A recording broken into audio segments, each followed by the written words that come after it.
Here, right under Washington Square Park, and along Minetta Lane, across the West Village to the Hudson River. It's the legendary Minetta Stream, last seen in the early 19th century.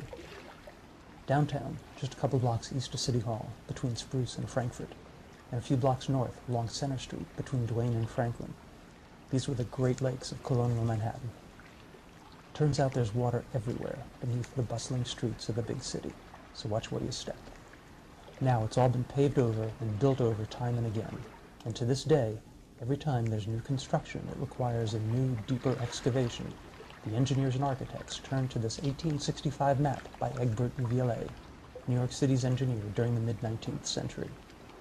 Before all the waterways disappeared under the expanding cityscape, Villet mapped every stream, lake, creek, and marsh.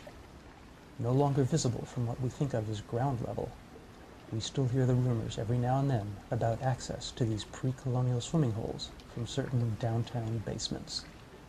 Check out every detail on the Villet map